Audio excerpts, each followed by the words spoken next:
أنفسنا ومن سيئات أعمالنا من يهده الله فلا مضل له ومن يضلل فلا هادي له أشهد أن لا إله إلا الله وحده لا شريك له وأشهد أن محمدًا عبده ورسوله أما بعد أعوذ بالله من الشيطان الرجيم بسم الله الرحمن الرحيم إن الذين يؤذون الله ورسوله لعنهم الله في الدنيا والآخرة وأعد لهم عذابا مهينا.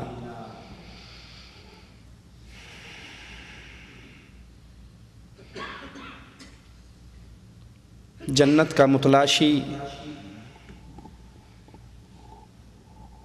دن اور رات اسی سوچ میں مگن رہتا ہے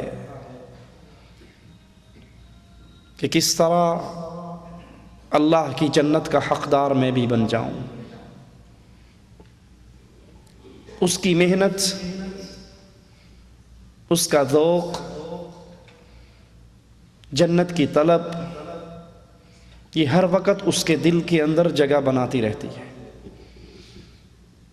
اور اس کے لیے کام کرتا رہتا ہے.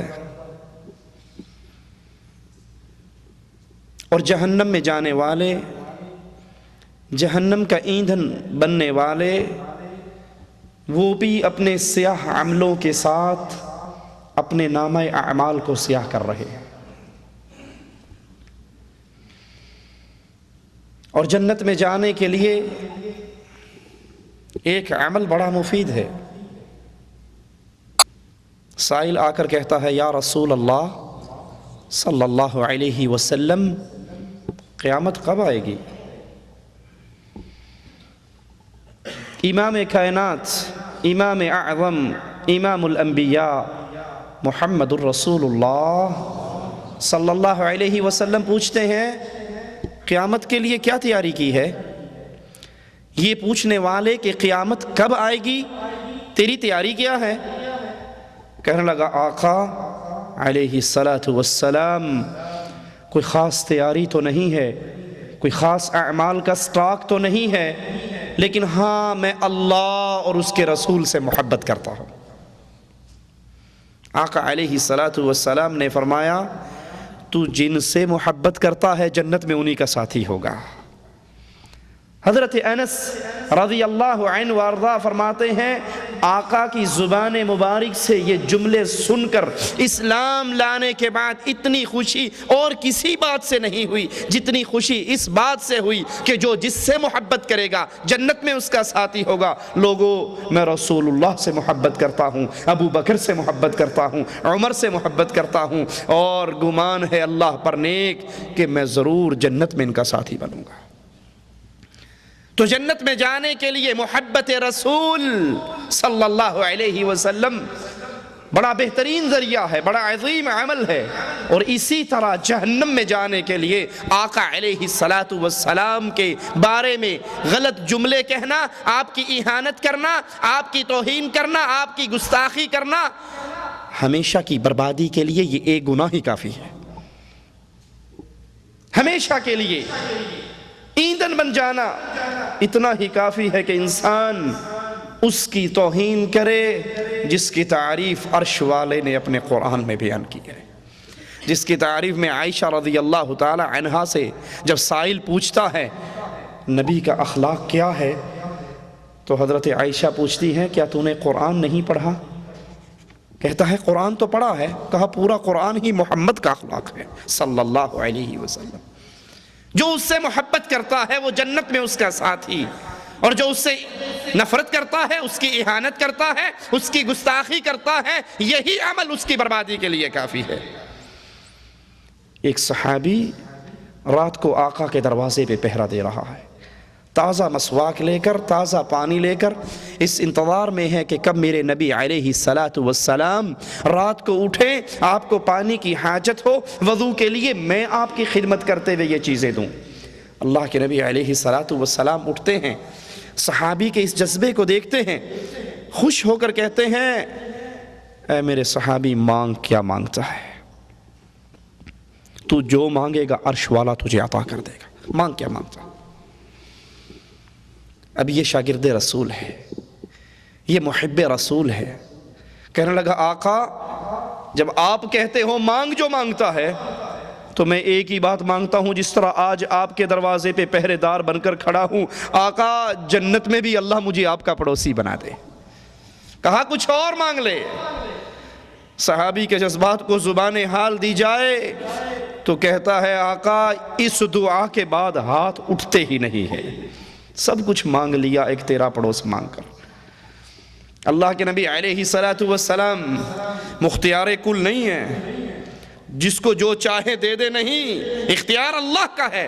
اپنے صحابی سے کہتے ہیں اگر تو اپنی نیت میں سچا ہے تو کثرت سے سجدے کر کر کے میری مدد کر، تیرا یہ عمل مجھے جنت میں تیرا پڑوسی بنا دے گا، تو جنت میں میرا ساتھی بن جائے گا۔ محبت رسول صلی اللہ علیہ وسلم، یہ کیفیت ہے آپ سے پیار کرنے والوں کی، یہ کیفیت ہے آپ سے محبت کرنے والوں کی۔ اور گستاخ ہر دور کے اندر اپنے گندے عقائد اور نظریات اور خیالات کا اظہار کرتے رہے ہیں، یہ کوئی آج کی بات نہیں، یہ آج کا واقعہ نہیں کہ ڈنمارک کے خبیثوں نے محمد کریم صلی اللہ علیہ وسلم کے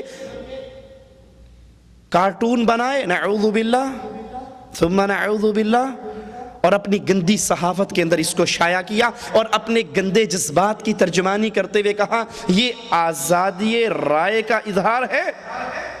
یہ کوئی نئی بات نہیں ہے، یہ یہود و نصارہ کی اولاد وہی کچھ کر رہی ہے جو کچھ ان کے آباء و اجداد نے کیا۔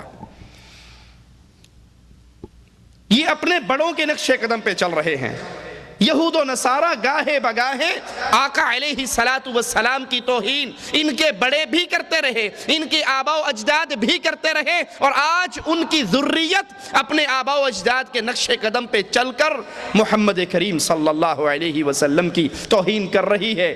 ڈنمارک نے یہ جرم کیا، فرانس، نیوزی لینڈ، ناروے، امریکہ، Italy, Germany, Switzerland, Holland, Spain, ان تمام کفار ملکوں کے اخبارات میں آقا علیہ السلام کی اہانت کے یہ خاکے شائع ہوئے۔ یہ اسی ظلم کا تسلسل ہے جو یہودی کیا کرتے تھے۔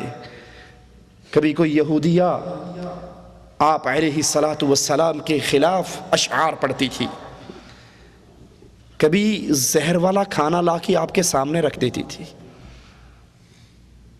آئیے ذرا ان گستاخوں کے بارے میں مالک عز و جل کے فیصلوں کو پڑھیں۔ شریعت اسلام کیا کہتی ہے؟ جو رسول علیہ السلام کی توہین کرے، اللہ کا قرآن، آقا کے فرامین اور صحابہ کے جذبات اس کے بارے میں کیا فیصلہ کرتے ہیں؟ مالک عز و جل اعلان فرماتا ہے ان الذین یؤذون اللہ ورسولہ لعنہم اللہ فی الدنیا والآخرہ وأعد لهم عذابا مہینا۔ جو اللہ کو، اس کے رسول کو تکلیف پہنچائے، ان کی اہانت کرے، ان کے بارے میں غلط الفاظ کہے، پھر نتیجہ کیا نکلے گا؟ لعنہم اللہ، گستاخ رسول پہ عرش والے کی لعنت برستی ہے۔ اور صرف دنیا کے اندر لعنت نہیں برستی، فی الدنیا والآخرہ، گستاخ رسول کی دنیا بھی برباد، اس کی آخرت بھی برباد۔ وَأَعَدَّ لَهُمْ عَذَابًا مُهِينًا، اور ان کے لیے غلیظ شدید عذاب، ذلیل کر دینے والا عذاب اللہ عز و جل نے تیار کر رکھا۔ اگر محب رسول کے لیے جنت ہے تو گستاخ رسول کے لیے دنیا بھی برباد ہے، آخرت بھی جہنم سے بری ہوئی ہے۔ اور مالک عز و جل اپنے حبیب کو تسلی دیتے ہوئے فرماتا ہے اِنَّا كَفَيْنَاكَ الْمُسْتَهْزِئِينَ، اے رسول علیہ السلام، جو تیری اہانت کرتے ہیں، تیری گستاخی کرتے ہیں، تو فکر نہ کر، ان سے انتقام لینے کے لیے عرش والا کافی ہے۔ ان سے دنیا اور آخرت میں انتقام لینے کے لیے مالک عز و جل ہی کافی ہے۔ اب یہ اہانت کرنے والے، یہ توہین کرنے والے، یہ گستاخی کرنے والے ہیں کون؟ الذین یجعلون مع اللہ الہا آخر فسوف یعلمون، یہ وہ ہیں جنہوں نے اللہ کے علاوہ اپنے الہ پکڑ رکھے ہیں۔ جو شرک کرتا ہے وہ اللہ کی توہین کرتا ہے، اور جو اللہ کی توہین کرتا ہے وہ محمد کی توہین بھی کرتا ہے۔ گستاخ رسول مشرک ہوا کرتے ہیں، جو اللہ کی عزت کو نہیں جانتے اس کی رسول کی عزت کو نہیں جانتے، اور جو اللہ کی توحید پہ عمل کرتے ہیں وہ رسول کی توہین کا تصور بھی نہیں لا سکتے۔ اور مالک عز و جل فرما رہا ہے وَلَقَدْ نَعْلَمُ أَنَّكَ يَضِيقُ صَدْرُكَ بِمَا يَقُولُونَ، ہم جانتے ہیں ان خبیثوں کی باتوں سے آپ کے دل میں تنگی آتی ہے، آپ کا سینہ سکڑتا ہے، آپ کو دکھ اور افسوس ہوتا ہے، یہ ہم جانتے ہیں، لیکن آپ فکر نہ کیجئے، ان سے انتقام لینے کے لیے اللہ کافی ہے۔ آئیے دیکھیں صحابہ کرام نے نبی علیہ السلام کے گستاخوں کے ساتھ کیا سلوک کیا، اور پھر اپنے ایمان کو بھی تول لیں، اپنے ایمان، اپنی محبت اور صحابہ کی محبت کے درمیان ذرا مقارنہ کرنا، ٹیلی کرنا، کیا ہم واقعی اللہ کے رسول سے پیار کرنے والے ہیں؟ اگر ہم اللہ کے نبی سے سچا پیار کرنے والے ہیں تو نبی کے دشمنوں کے ساتھ ہمارے تعلقات کیسے ہیں؟ نبی کی توہین کرنے والوں کے ساتھ ہمارے معاملات کیسے ہیں؟ ہماری زندگی کیسے گزر بسر ہو رہی ہے؟ کیا ان کے بارے میں ہمارے دل میں وہی نفرت ہے، وہی انتقام ہے، وہی بغض و حسد اور عداوت ہے جو صحابہ کے دلوں میں تھی؟ اگر وہی ہے تو ہم پھر صحابہ کو ماننے والے ہیں، ہم صحابہ کے نقش قدم پہ چلنے والے ہیں، اور اگر نہیں ہم دنیا کے معاملات میں آ کر محبت رسول کو، محبت الہ کو ایک سائیڈ پر رکھ کے اپنے معاملات ڈن کرتے ہیں تو پھر سمجھ لیجئے ہم محبت رسول کے جھوٹے دعوے دار ہیں، ہمارا دعویٰ سچا نہیں ہے۔ اگر اپنی بیٹی کا رشتہ دیتے ہوئے ہم نہیں سوچتے جس کے ساتھ رشتہ کر رہے ہیں یہ کون ہے، یہ رسول سے پیار کرتا ہے یا رسول سے نفرت کرتا ہے؟ ہم یہ تو دیکھتے ہیں ڈاکٹر صاحب ہے، انجینئر صاحب ہیں، لیکن یہ نہیں دیکھتے اس کا چہرہ محمدی ہے یا مجوسی ہے۔ ہم یہ تو دیکھتے ہیں مالدار ہے، پیسے والا ہے، لیکن یہ نہیں دیکھتے کہ نبی نے تو بے نماز کو اپنی امت میں شامل ہی نہیں کیا۔ سلام پھیرا، ایک بیٹھا ہوا پیچھے نماز نہ پڑھنے والا، پوچھا تو نے نماز ہمارے ساتھ کیوں نہیں پڑھی؟ کیا تو مسلمان نہیں ہے؟ آقا کے سوال پہ غور کرنا، تو نے ہمارے ساتھ نماز نہیں پڑھی، کیا تو مسلمان نہیں ہے؟ مطلب کیا ہوا کہ جو نماز نہیں پڑھتا وہ مسلمان نہیں ہے، اور جو نماز پڑھتا ہے وہ امت محمدیہ میں ہے۔ اپنی بیٹی کا رشتہ دیتے ہوئے کبھی مجھے یہ فکر بھی ہوئی ڈاکٹر، انجینئر، پروفیسر، مالدار، کوٹھی دکان والے کی تلاش تو ہے، کیا یہ تلاش بھی ہے کہ یہ محمد کی سنتوں پہ چلنے والا ہے یا نہیں؟ آئیے ابو داؤد میں روایت ہے، ایک یہودیہ رسول اللہ صلی اللہ علیہ وسلم کو گالیاں دیا کرتی تھی، ایک صحابی نے اس کا گلا گھونٹ کے اس کو مار ڈالا۔ مارنے کے بعد آقا کو اطلاع دی، اللہ کے رسول صلی اللہ علیہ وسلم نے اس کے خون کو رائیگاں قرار دے دیا کہ جو نبی کی توہین کرے، اسلام حکم ہی یہ دیتا ہے کہ گستاخ رسول کو دھرتی پہ زندہ رہنے کی اجازت نہ عرش والے نے دی ہے نہ مدینے والے نے دی ہے۔ عبداللہ بن عباس رضی اللہ عنہ وارضاہ فرماتے ہیں، ایک نابینا کی ایک لونڈی ام ولد، وہ آقا علیہ السلام کی توہین کیا کرتی، یہ نابینا اس کو منع کرتا، اس کو روکتا، اس کو ڈانٹتا، لیکن وہ باز نہ آتی۔ یہ جتنا منع کرتا وہ اتنی بھڑکتی اور آقا کی اتنی توہین زیادہ کرتی۔ ایک رات اس نے بھالا لے کر اس کے پیٹ میں مارا اور اتنی زور سے دبایا کہ بالآخر تڑپتی ہوئی وہ مر گئی۔ صبح ہوئی، فجر کی نماز کے بعد رسول اللہ صلی اللہ علیہ وسلم نے کہا، میں اس آدمی کو قسم دیتا ہوں جس نے رات جو کیا ہے، میں اس کو قسم دیتا ہوں کہ وہ کھڑا ہو جائے۔ یہ نابینا صحابی کھڑے ہو گئے، کہنے لگے یا رسول اللہ صلی اللہ علیہ وسلم، میں نے اس کو بڑا منع کیا تھا، میں اس کو روکا کرتا تھا، اے آقا اس میں سے چاند کی طرح چمکتے ہوئے اللہ نے 2 بیٹے مجھے دیے تھے، بڑے خوبصورت میرے بچے تھے، اس میں سے وہ میرے بچوں کی ماں تھی، میں اس کو منع کرتا تھا، وہ باز نہیں آتی تھی، آقا میں اس دھرتی پہ اس چھت کے نیچے زندہ نہیں رہ سکتا جہاں آپ کا گستاخ بھی ہو اور آپ کا محب بھی ہو، میں نے اس کو قتل کیا ہے، میں نے اس کو مارا ہے۔ رسول اللہ صلی اللہ علیہ وسلم فرماتے ہیں، یہ اپنا جوال بند کر دیں یا باہر چلے جائیں؟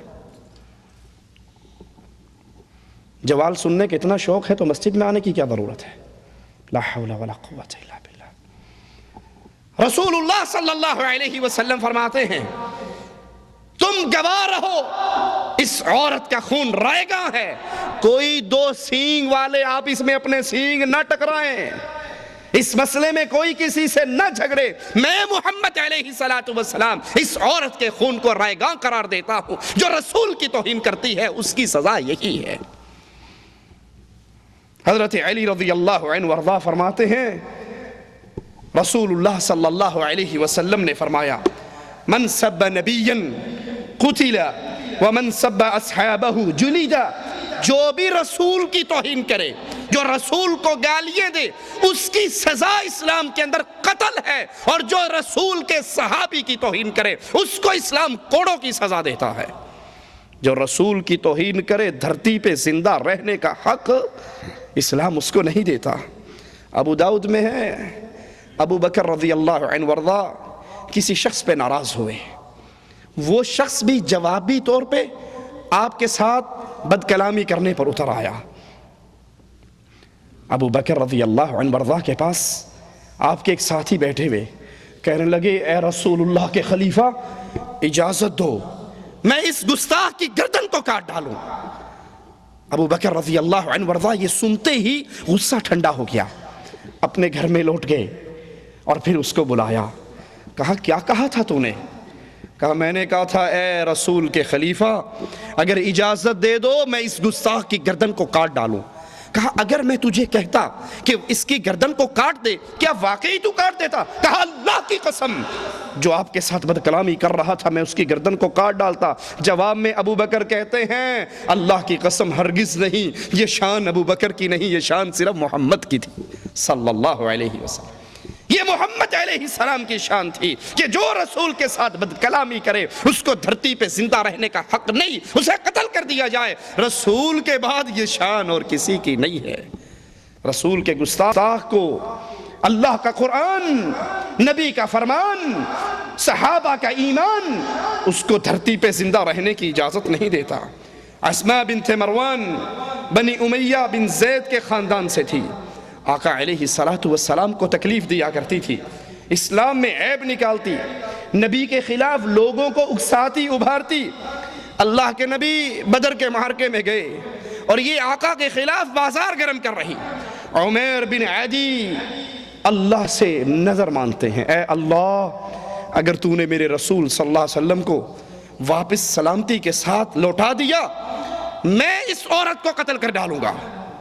نظر مانتے ہیں، آقا علیہ السلام بدر سے واپس آتے ہیں، فتح سے ہمکنار ہوتے ہیں، یہ صحابی اس عورت کو واصل جہنم کرنے کے لیے اٹھتے ہیں، اپنی نظر کو پورا کرنے کے لیے۔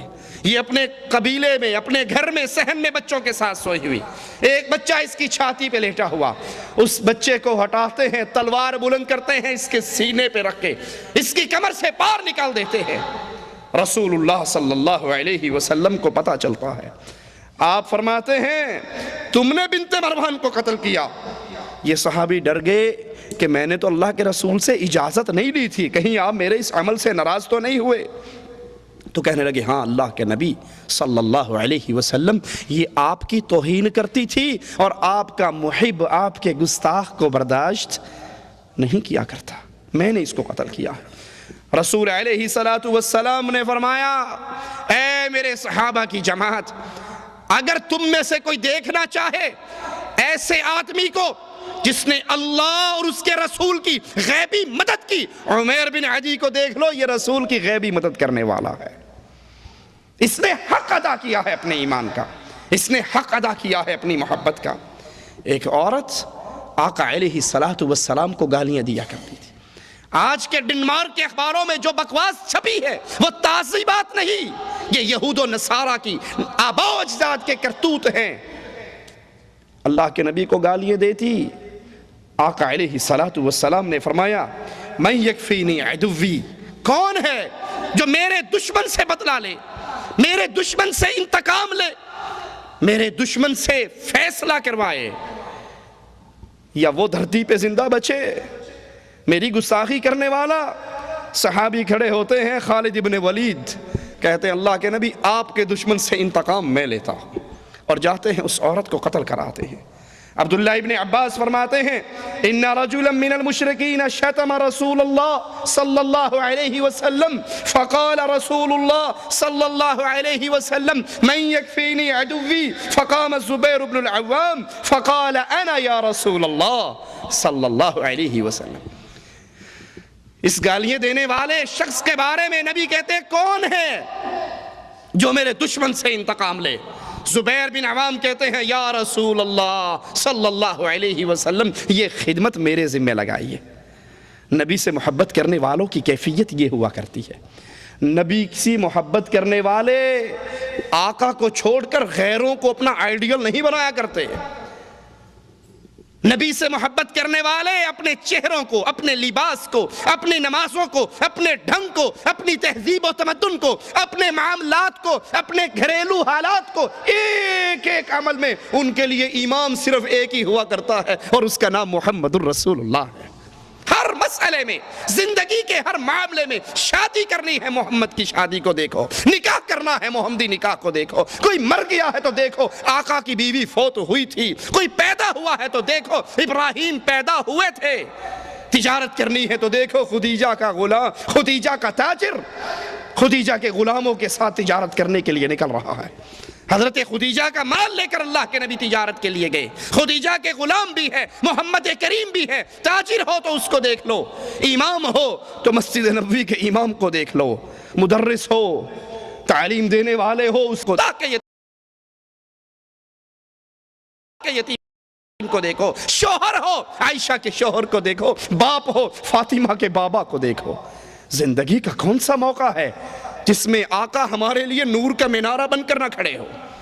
محب رسول ہر حال میں نبی علیہ السلام کی زندگی کو دیکھتا ہے، ان کے حالات کو دیکھتا ہے، ان کے واقعات کو دیکھتا ہے۔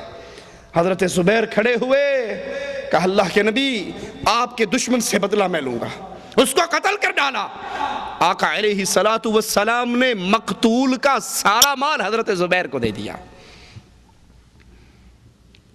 اس کے سارا مال حضرت زبیر رضی اللہ عنہ وارضاہ کے حوالے کر دیا۔ کعب بن اشرف آقا علیہ السلام کا دشمن، نبی کے خلاف دشمنی کی آگ کو بھڑکانے والا، بدر میں جب اللہ کے نبی علیہ السلام کامران واپس لوٹتے ہیں، کامیاب واپس لوٹتے ہیں، کفار کے سرداروں کو جہنم رسید کر کے، اس کے پیٹ میں بڑا مروڑ اٹھتا ہے، یہ بھاگتا ہے مکے والوں کے پاس پہنچتا ہے، خود بھی روتا ہے ان کو بھی رلاتا ہے، مکے کے مرنے والے سرداروں کے لیے اشعار کہتا ہے۔ مکے کے سردار عقل مند تھے، جانتے تھے محمد علیہ السلام بھی آسمان سے آئے ہوئے نبی ہیں اور یہ یہودی بھی آسمانی دین کو مانتے ہیں، ان کے دین کے اندر بھی بت پرستی حرام ہے۔ اپنا تزکیہ لینے کے لیے کہتے ہیں کعب بن اشرف ذرا یہ بتاؤ ہم زیادہ حق پر ہیں یا محمد زیادہ حق پر ہے صلی اللہ علیہ وسلم۔ اب یہودی جانتے تھے کہ اللہ کے نبی کا دین سچا، کتاب سچی، شریعت سچی، لیکن غیظ و غضب میں، نفرت میں، عداوت میں، حسد میں آ کر کہتا ہے کہ تمہارا دین بت پرستی والا محمد علیہ السلام کے دین سے زیادہ بہتر ہے۔ واپس آتا ہے، اللہ کے رسول صلی اللہ علیہ وسلم کی توہین میں اشعار کہتا ہے، مسلمان صحابیات کی توہین میں اشعار کہتا ہے۔ آقا علیہ السلام آواز لگاتے ہیں من لقعب ابن الاشرف، کون ہے جو کعب ابن اشرف سے انتقام لے، اس کی گردن کو اڑا ڈالے؟ فَإِنَّهُ قَدْ آذَى اللَّهَ وَرَسُولَهُ، یہ وہ ہے جس نے اللہ اور اس کے رسول کو تکلیف دی ہے۔ محمد بن مسلمہ کہتے ہیں رضی اللہ عنہ وارضا، یا رسول اللہ صلی اللہ علیہ وسلم، یہ کام کرنے کے لیے میں حاضر ہوں۔ یہ تھی نبی سے محبت کرنے والوں کی کیفیت۔ رئیس المنافقین کے بیٹے نے آ کر کہا تھا، آقا اگر میرے بابا کو قتل کرنے کا فیصلہ کر چکے ہو، آقا یہ خدمت میرے علاوہ کسی اور کے ذمہ نہ لگانا، اپنے باپ کی گردن کو میں خود کاٹ کے آپ کے قدموں میں ڈال دوں گا، یہ خدمت مجھے دینا۔ حضرت محمد جاتے ہیں، اس یہودی سردار سے ملتے ہیں، اور اس سے پہلے آقا سے اجازت لیتے ہیں، یا رسول اللہ صلی اللہ علیہ وسلم، اس یہودی کو کچھ اپنے جال میں پھانسنے کے لیے مجھے آپ کے بارے میں کچھ کہنا پڑے گا، کہیں یہ نہ ہو میں آپ کا انتقام لینے جا رہا ہوں، آپ کے بارے میں کوئی غلط بات منہ سے نکالوں تو خود ایمان سے محروم ہو جاؤں۔ اجازت ہے؟ آپ نے کہا اجازت ہے۔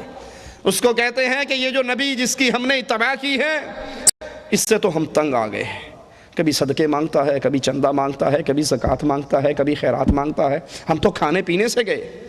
اس نے کہا ابھی کیا، ابھی تو ابتداء عشق ہے، آگے آگے دیکھ ہوتا ہے کہ ابھی سے، میں تو تمہیں پہلے منع کرتا تھا۔ کہنے لگے اب چونکہ اس کا کلمہ پڑا ہے، اس کے پیچھے چلے ہیں، اس کو چھوڑ بھی نہیں سکتے، اس کا انجام دیکھنا چاہتے ہیں، تو ہمیں کچھ غلہ دے دے، ہم بڑے غربت کے اندر دن گزار رہے ہیں۔ کہا اچھا اپنی عورتوں کو میرے پاس گروی رکھ جاؤ اور غلہ لے جاؤ۔ کہا تو عرب کا بڑا حسین ہے، نوجوان ہے، مالدار ہے، اپنی بیویوں کو تیرے پاس چھوڑیں گے تو فتنے میں مبتلا کریں گے، یہ نہیں ہو سکتا۔ کہا اپنی اولاد کو چھوڑ جاؤ۔ کہا ہم تو مر جائیں گے، اولاد بڑی ہوگی، لوگ ان کو تانے دیا کریں گے، تمہارے باپ نے تھوڑی سی غلے کے لیے تمہیں گروی رکھ دیا تھا۔ کہا پھر کیا چاہتے ہو؟ کہا اپنا اسلحہ تمہارے پاس ہم گروی رکھ دیتے۔ معاملہ طے ہو جاتا ہے، یہ اگلی ملاقات پہ پھر آتے ہیں۔ ابو نائلہ اس یہودی کے روائی بھائی، وہ بھی ساتھ ہیں، رات کو پہنچتے ہیں، پلاننگ پہلے سے طے کر چکے ہیں، اور قلعے کے پاس آ کے آواز لگاتے ہیں، کعب بن اشرف، عرب کی عورتوں کی ذہانت کا بھی کیا کہنا۔ وہ عرب کی عورت اس یہودی کی بیوی کہتی ہے اس آواز کے پیچھے نہ جاؤ، مجھے اس آواز میں سے خون ٹپکتا ہوا محسوس ہو رہا ہے۔ آواز سن کے کہتی ہے یہ خونی آواز ہے، اس کے پیچھے نہ جاؤ۔ کہا یہ تو میرا روائی بھائی ہے جو بلا رہا ہے، دوسرا محمد بن مسلمہ ہے جو مجھے بلا رہا ہے، اس پر میں ضرور جاؤں گا۔ باہر نکلتا ہے خوشبوؤں میں نہایا ہوا۔ حضرت محمد بن مسلمہ کہتے ہیں تیرے سر سے بڑی پیاری خوشبو آ رہی ہے۔ آج کل بھی کسی کی تعریف کر دو نا تو سینہ تھوڑا سا چوڑا ہو ہی جاتا ہے۔ یہ بھی آکڑ گیا، کہندا دنیا کی حسین ترین بیوی عورت میرے بستر میں ہے اور دنیا کی قیمتی ترین خوشبوؤں سے نہائی ہوئی ہے۔ کہا ہم تو غریب آدمی ہیں، ہمیں بھی خوشبو سونگھا دے۔ تو اپنا سر تکبر سے نیچے کرتا ہے کہ سونگو، دیکھو میری خوشبو کتنی پیاری ہے۔ وہ ایک دفعہ سونگتے ہیں، کہتے ہیں ذرا میرے ساتھی بیچارے مسکین غریب ہیں، ان کو بھی سونگنے دے۔ کہا یہ بھی سونگ لیں، سونگ کے چھوڑ دیتے ہیں، پھر تھوڑا سا آگے چلتے ہیں، پھر کہتے ہیں بڑا ہی لطف آیا تھا تیری اس خوشبو سے، ایک دفعہ اور ہو جائے۔ وہ دوبارہ پھر سر تکبر سے، سینہ تو اس کا چوڑا ہو ہی چکا، اپنی تعریف سن کے فخر میں تو وہ آ ہی گیا، کہتا ہے ایک مرتبہ اور ہو جائے۔ وہ اپنا سر پھر جھکاتا ہے، کچھ فاصلے پہ جا کے تیسری مرتبہ پھر کہتے ہیں کہ ایک مرتبہ پھر ہمیں دے دے، اس خوشبو سے ہم بھی مزے لے لیں۔ یہ سر جھکاتا ہے، محمد بن مسلمہ اس کو قابو کرتے ہیں اور اپنے ساتھیوں سے کہتے ہیں لو اللہ کے دشمن کو اس کی گردن کو کاٹ ڈالو۔ تلواریں بلند ہوتی ہیں، کعب بن اشرف کی گردن اس کے وجود سے جدا ہو جاتی ہے۔ یہ اس گردن کو اٹھاتے ہیں، رسول اللہ صلی اللہ علیہ وسلم کے پاس آتے ہیں۔ اللہ کے نبی علیہ السلام جو ہی اس کو سنتے ہیں، صحابہ کہتے ہیں، صحابہ کو جواب میں کہتے ہیں تمہارے چہرے کامیاب ہو گئے۔ نبی کے صحابی کہتے ہیں آقا آپ کا چہرہ بھی چمکتا ہوا کامیاب ہو گیا۔ اللہ اکبر کی آواز صحابہ بھی بلند کرتے ہیں، محمد کریم بھی بلند کرتے ہیں، اور اس گستاخ کا سر، اس یہودی کا سر محمد کریم کے قدموں میں رکھ دیتے ہیں۔ آقا جو ذمہ داری لگائی تھی وہ پورا کر چکا۔ ابو رافع یہودی، بہت بڑا تاجر اور سردار، جنگ خندق میں کفار کی مالی مدد کرنے والا، ان کو ابھارنے والا یہی ظالم اللہ کے پیارے حبیب علیہ الصلاۃ والسلام اس سے انتقام لیتے ہیں۔ صحیح بخاری کے اندر حدیث موجود ہے، حضرت براء بن عازب روایت فرماتے ہیں، بعث رسول اللہ صلی اللہ علیہ وسلم الی ابی رافع الیہودی رجالا من الانصار، آپ نے انصاری نوجوانوں کو بھیجا، حضرت عبداللہ کو ان کا امیر بنایا، یہ اپنے قلعے میں رہنے والا۔ وہ جاتے ہیں اپنے ساتھیوں کو ایک جگہ پہ روکتے ہیں اور کہتے ہیں میں کوئی حیلہ تلاش کرتا ہوں اس خبیث تک پہنچنے کے لیے، تم یہاں پر انتظار کرو، میں واپس آتا ہوں۔ شام ہو چکی، اندھیرا چھا رہا، لوگ اپنے جانوروں کو لے کر قلعے کے اندر داخل ہو رہے۔ اس صحابی نے چادر لے کر اوڑھ کر ایسے بیٹھ گئے جیسے کوئی قضائے حاجت کے لیے بیٹھتا ہے دروازے کے قریب۔ دربان کہنے لگا او بھلے آدمی، اندر آنا ہے تو آ جا، میں دروازہ بند کر لوں گا، پھر ساری رات باہر پڑا رہے گا۔ تو یہ اپنا جسم چھپا کے، چہرہ چھپا کے داخل ہو جاتے ہیں۔ وہ تالا لگاتا ہے، چابی ایک تاکدان میں رکھتا ہے، یہ صحابی اس کو اچھی طرح دیکھ لیتے ہیں۔ اور جب قصہ گو شعراء ابو رافع کے پاس سے اٹھ کے نکل جاتے ہیں، وہ اپنے محل میں اکیلا ہوتا ہے، یہ صحابی داخل ہوتے ہیں۔ ذرا محبت رسول کا اندازہ کیجئے، جس دروازے کو کھولتے ہیں اندر داخل ہو کے اس کی کنڈی لگا لیتے ہیں۔ کیوں؟ بھاگنے کے لیے دروازہ کھلا رہنا چاہیے نا کہ جلدی بھاگ جاؤں گا۔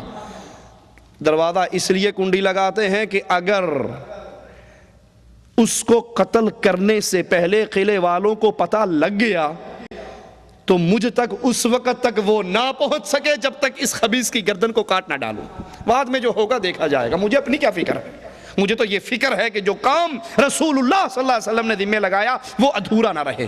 دروازوں کو کھول رہے ہیں، کنڈیاں لگا رہے ہیں، اندر جا رہے ہیں، کنڈیاں لگا رہے ہیں، اور پھر اس کے کمرے میں پہنچتے ہیں جہاں وہ اپنی بیوی کے ساتھ آرام کر رہا ہے۔ اس کا نام لے کے آواز لگاتے ہیں، ابو رافع۔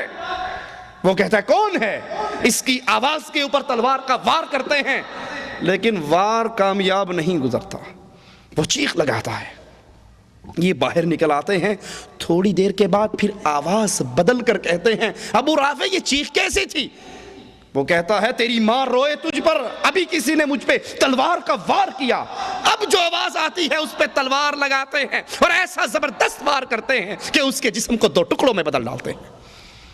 واپس آتے ہیں، دروازے کھول رہے ہیں، نکل رہے ہیں، کہتے ہیں میں یہ سمجھا کہ اب زمین آ گئی، لیکن ابھی زمین نہیں آئی تھی، زینہ باقی تھا۔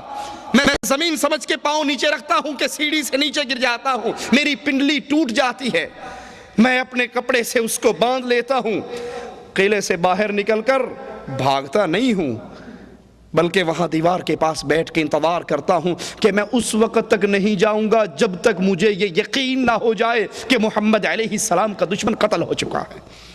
فجر ہوتی ہے، ایک یہودی دیوار پہ چڑھ کے اعلان کرتا ہے، میں ابو رافع یہودی کی موت کا اعلان کرتا ہوں۔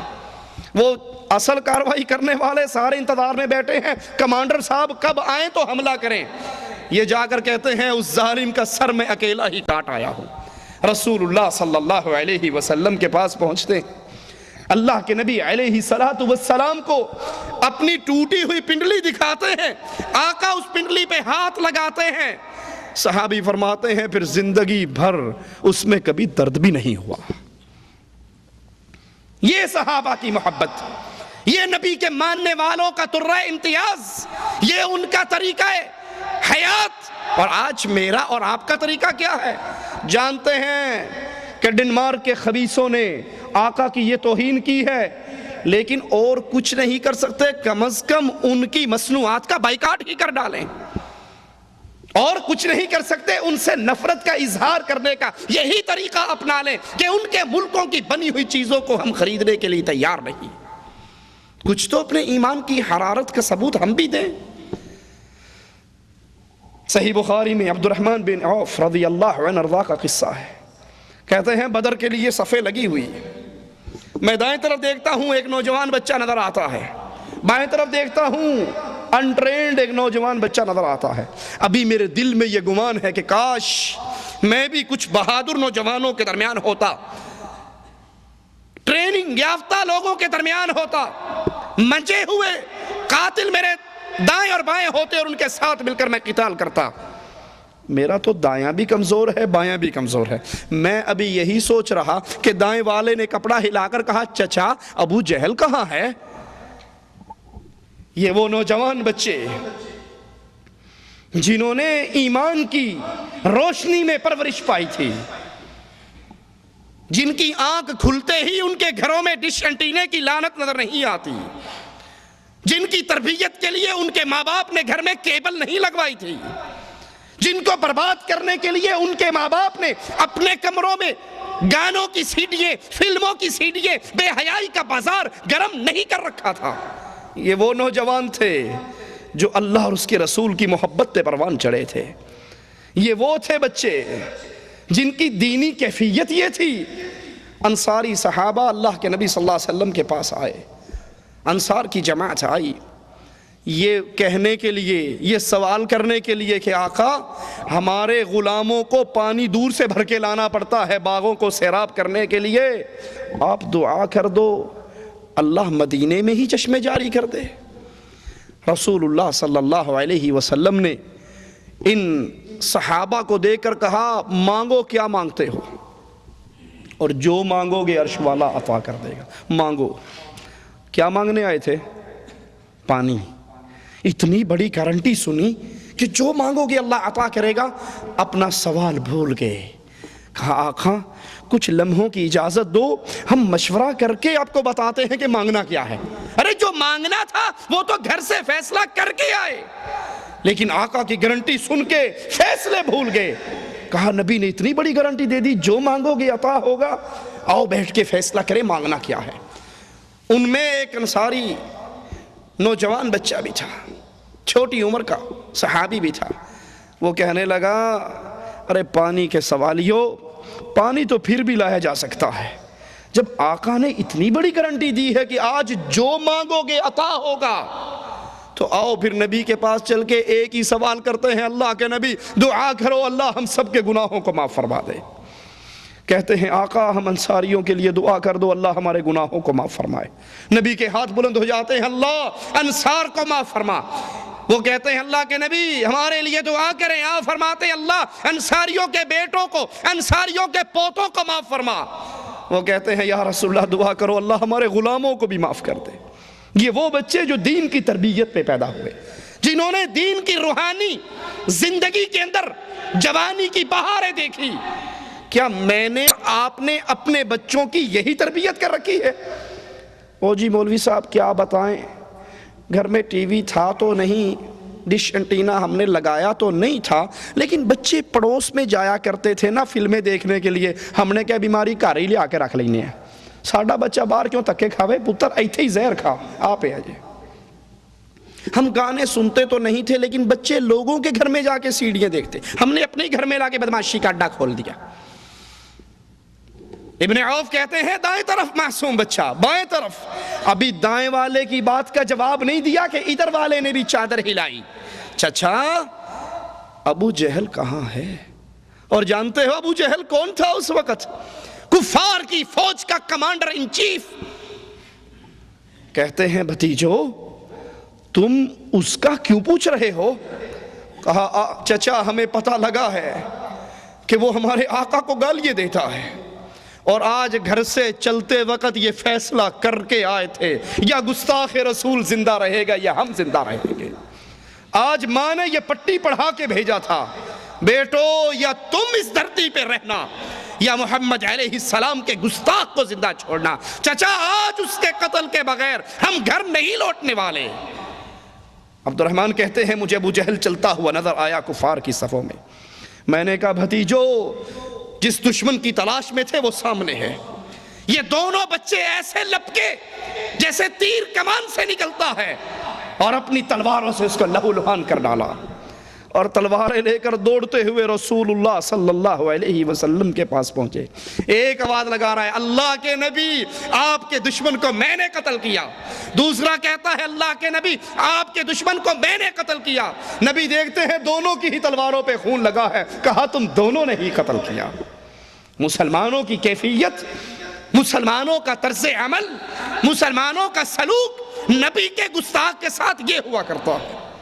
اور آقا علیہ السلام مکہ کو فتح کرتے ہیں، معافیوں کی بہاریں ہیں، جو آ رہا ہے معاف کر رہے ہیں، لیکن اپنے گستاخ کے بارے میں نبی اس دن بھی، جس دن رحمت سیلاب کی طرح برس رہی تھی، بہہ رہی تھی، اس دن بھی آقا کہتے ہیں 6 آدمیوں کا نام لے کر، ان وجدتموہم تحت استار الکعبہ فاقتلوہم، ارے یہ میں ان کے نام لے رہا ہوں، اگر یہ تمہیں کعبے کے پردے کے پیچھے چھپے ہوئے ملے تو وہاں بھی قتل کر دینا۔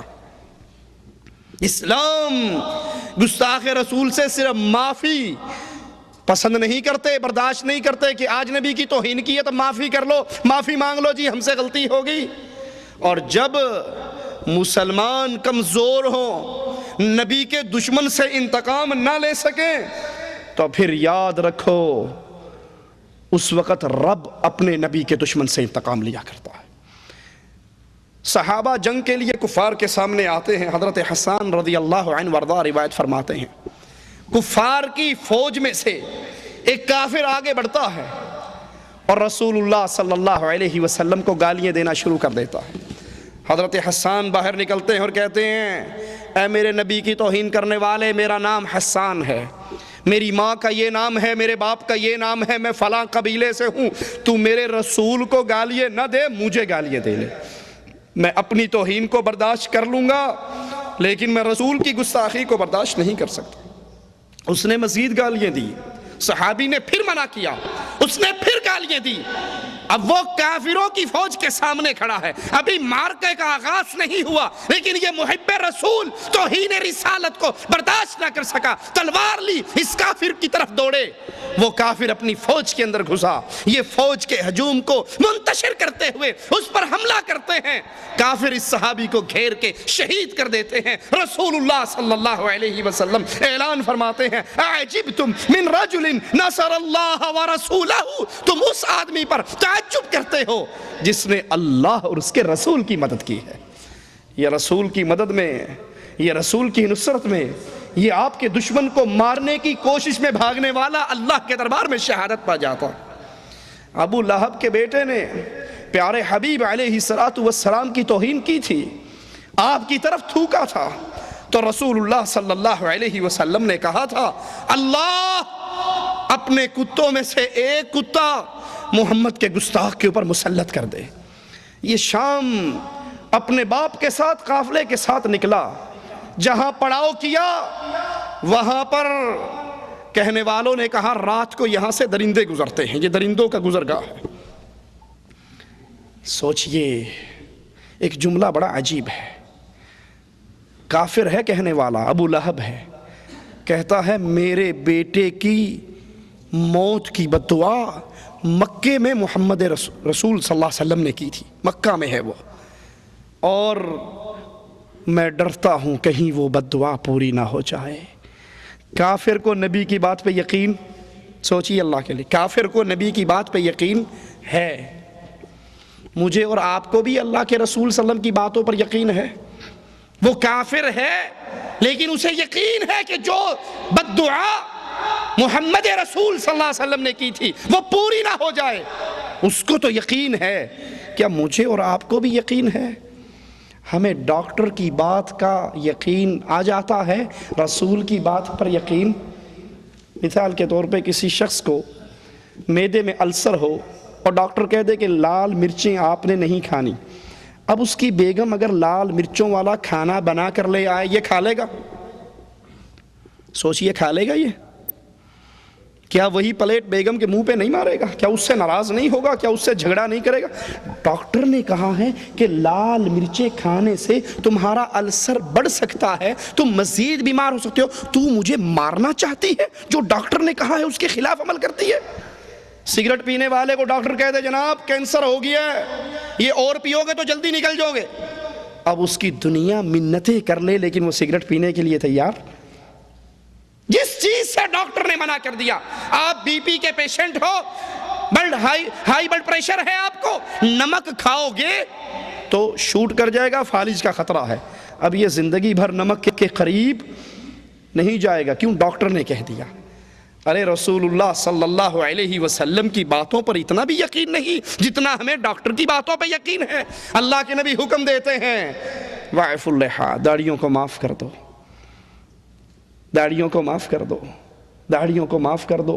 وَفِّرُوا اللُّحَىٰ، ان کو زیادہ کرو، وَفِّرُوا وَيْكَثِّرُوا، ان کو بڑھاؤ، ان کو زیادہ کرو۔ نبی کا حکم ہے، میں بھی سنتا ہوں، آپ بھی سنتے ہیں، نبی کا حکم ہے من تشبہ بقوم فہو منہم، جو جس قوم کی مشابہت کرتا ہے قیامت کو انہی میں سے اٹھے گا۔ کتنے ہیں ہم میں سے جن کے گھروں کو دیکھو تو یہودی کے گھر اور اس مسلمان کے گھر میں کوئی فرق نظر نہیں آتا؟ کتنے ہیں جن کی تجارت کو دیکھو، کیا کرتے ہو صاحب؟ ہاں جی بینک کے اندر آفیسر ہوں۔ ارے یہ بینک سود کا کاروبار نہیں کرتا؟ ہاں جی مولوی صاحب اب پیٹ بھی تو پالنا ہے نا، کیا کروں؟ پھلوں کی ریڑی لگا کر غربت چٹنی کے ساتھ گزارا کر لے، یہ گزر جائے گی۔ اگر توہین رسالت کرتے ہوئے، رسول کی مخالفت کرتے ہوئے، رسول کے حکموں کو چھوڑتے ہوئے، ان سے ٹکراتے ہوئے زندگی اچھی گزار بھی لی، اگلے جہان میں زندگی کیسی گزرے گی؟ جتنی ڈاکٹروں کی بات پہ ہمیں بھروسے ہوتے ہیں، رسول کی بات پہ اتنا بھروسہ بھی نہیں ہے۔ انا للہ و انا الیہ راجعون۔ اس کافر کو یقین تھا، کہا رسول اللہ صلی اللہ علیہ وسلم نے، محمد الرسول اللہ نے تو ہی دعا کی تھی میرے بچے کی حفاظت کرو۔ کفار نے اپنے اونٹوں کو ابو لہب کے بچے کے گرد بٹھایا اور اس کو اس کے اپنے قافلے کے درمیان سنایا۔ اللہ نے ایک شیر کو بھیجا جو اونٹوں کے دائرے کو توڑتا ہوا آیا، کسی کو کچھ نہیں کہا اور گستاخ رسول کو قتل کر ڈالا، اس کو چیر پھاڑ ڈالا، کیونکہ محمد کریم کے گستاخ کو دھرتی پہ زندہ رہنے کا حق نہیں ہے۔ جانوروں کے ذریعے بھی اللہ عز و جل گستاخ رسول سے انتقام لے لیا کرتا ہے۔ ایک شخص مسلمان ہوتا ہے، عیسائیوں سے اللہ کے نبی کا کاتب بن جاتا ہے، آپ کے لیے وحی لکھتا ہے، پھر مرتد ہو جاتا ہے اور عیسائیوں میں جا کر کہتا ہے رسول اللہ صلی اللہ علیہ وسلم کو کچھ نہیں پتا سوائے ان باتوں کے جو میں نے لکھ کر اس کو بتائی ہے، اور کچھ نہیں جانتا۔ جو میں لکھ کر دیتا رہا وہی پڑھ پڑھ کے لوگوں کو سناتا ہے اور کچھ نہیں جانتا۔ یہ مر جاتا ہے، قبر میں دفن کیا جاتا ہے۔ یہ دھرتی، یہ زمین بھی گستاخ رسول کو برداشت نہیں کرتی۔ صبح ہوتی ہے، اس کے ساتھی دیکھتے ہیں اس کی لاش باہر پڑی ہوئی ہے، وہ سمجھتے ہیں یہ کارنامہ محمد رسول اللہ صلی اللہ علیہ وسلم کے صحابہ نے کیا ہوگا، مسلمانوں نے کیا ہوگا۔ اگلے دن قبر کو اور گہرا کھودتے ہیں اور اس مردے کو دفن کرتے ہیں۔ صبح ہوتی ہے، آتے ہیں، دیکھتے ہیں قبر نے اس کی لاش کو پھر باہر پھینک دیا ہے۔ وہ پھر وہی سمجھتے ہیں کہ یہ مسلمانوں کی کارروائی ہے۔ تیسرے دن اس کو مزید گہرا دفن کرتے ہیں اور مزید زمین میں گڑے مار کر اس کو ڈالتے ہیں۔ صبح ہوتی ہے تو وہ پھر باہر پڑا ہوتا ہے۔ سمجھ جاتے ہیں یہ مسلمانوں کی کارروائی نہیں ہے، یہ توہین رسالت کرنے والے مجرم کی سزا ہے۔ ڈنمارک کے کافروں نے تو آقا علیہ السلام کی توہین کی۔ میری اور آپ کی ذمہ داری کیا ہے؟ کیا اپنے ملکوں میں جلوس نکال کے، ٹائر جلا کے، اپنا منہ اور پڑوسیوں کا منہ کالا کر کے لوگوں کی موٹر سائیکلیں توڑ کے گھر میں آ جائیں؟ یہ ہماری ذمہ داری ہے؟ کفار رسول کی توہین کیوں کر رہا ہے؟ تاکہ مسلمانوں کا رشتہ اپنے رسول سے کمزور ہو جائے، یہ اپنے رسول سے دور ہٹ جائیں، یہ رسول کی تعلیمات سے دور ہٹ جائیں۔ کافر آپ کو جتنا رسول اللہ کی تعلیمات سے دور ہٹاتا ہے، آپ کی ذمہ داری ہے اتنا ہی اپنے رسول سے اپنے رشتے کو مضبوط کر لو۔ نبی کی سیرت کو پڑھو، نبی کی صورت جیسی صورت بناؤ، نبی جیسی زندگی اپناؤ۔ شادی کرنی ہے تو محمدی طریقے پہ کرو۔ نمازی ہے، پرہیزگار ہے، بڑا اچھا ہے، لیکن شادی کرتے ہوئے یہ پہچاننا ناممکن ہو جاتا ہے کہ یہ ہندو کی شادی ہے یا رسول اللہ کے ماننے والے کی شادی ہے۔